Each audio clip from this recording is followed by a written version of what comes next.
So today I thought we'd take a look at all of my early brassicas.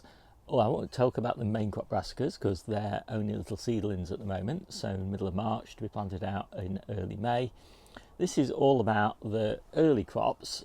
Some of them I started over winter, so back in October, September, October time, and I planted those out in February. And some of them I started in January. And I'll show you the different ones and you'll see the different sort of amounts of progress that you could expect from those. Let's look around now. Start with the babies. So these are the Calabrese that I started in January, and they'll get planted out in a few weeks' time. And then let's just scroll along here. So these are the cauliflowers, first cauliflowers. The purple ones, again, started in January. And again, probably start planted out in sort of 2 or 3 weeks' time. I've got a few kind of successions kind of growing on down here. So again, we've got Calabrese, started a little bit earlier.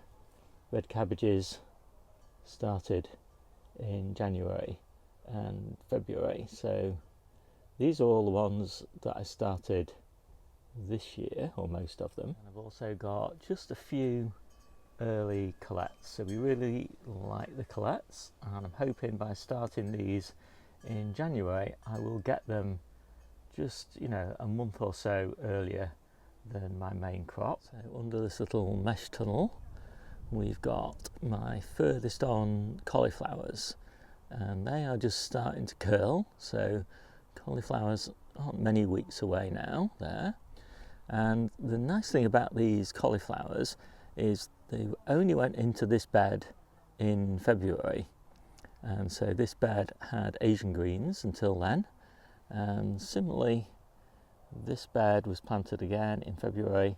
It's currently got Calabrese in it. We've just started taking Calabrese heads, and so we've just got side shoots now in here. But these plants were started back in September, but they were just in small pots in the mini greenhouse until February. And again, this bed was Asian greens. So yeah, I really like this planting scheme, because obviously you could grow these over winter in the ground, but then you're basically losing all that bed space when you could be getting another harvestable crop out of it. So this is my next succession of Calabrese. All of them tend to be interplanted with radishes, and again these just started in October, and so they're just running a few weeks behind the other ones, and so that's kind of hopefully good timing. And then it's the same story with these cauliflowers, again started in October, and these aren't far off starting to curl, but yeah, so these should come again about 3 or 4 weeks after that first succession. Interplanted into this bed of spinach, we've got more Calabrese again. So these I think were actually started in January, and then another succession here of even smaller ones. So this spinach will all be out of here pretty soon, and these Calabrese can grow on then unhindered, and eventually this will be peppers sometime in late May. I'm a big fan of Brussels sprouts and Brussels sprout leaves, and this is all we've got left.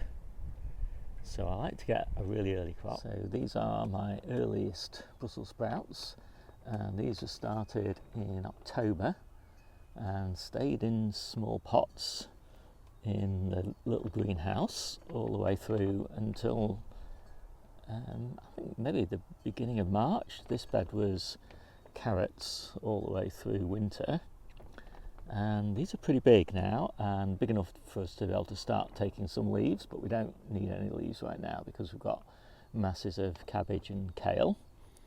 But yeah, they're looking pretty good. And then the next succession here, these were started on the 1st of January, and again these are looking quite good. So I'll be harvesting these through July and August, And I start by harvesting the leaves, then I harvest the sprout tops, like the little cabbage that you get on the top of the sprouts.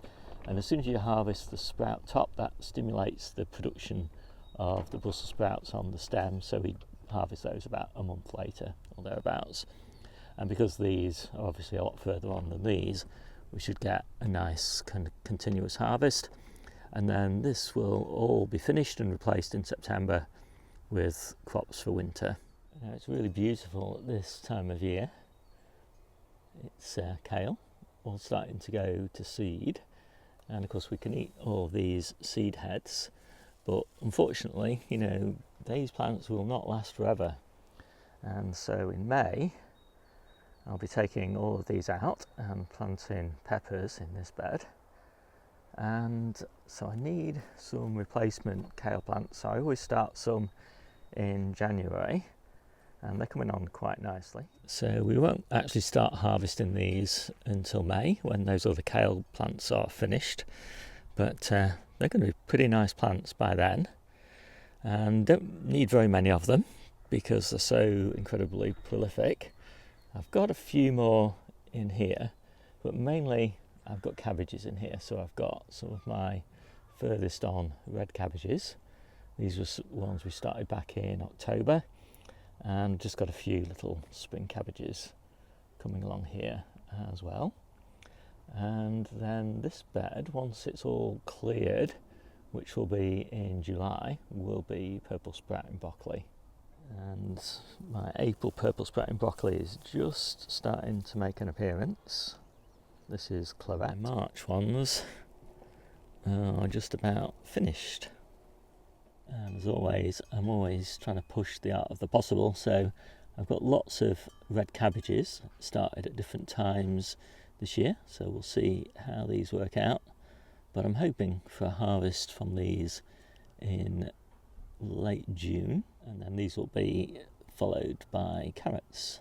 But right now, at the beginning of April, we're mainly eating all these loose leaf cabbages that are going to seed.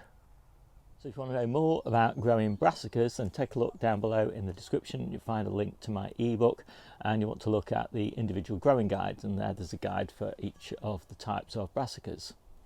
So my name's Steve, this is the Seaside Kitchen Garden and Allotment channel, and I'll see you soon.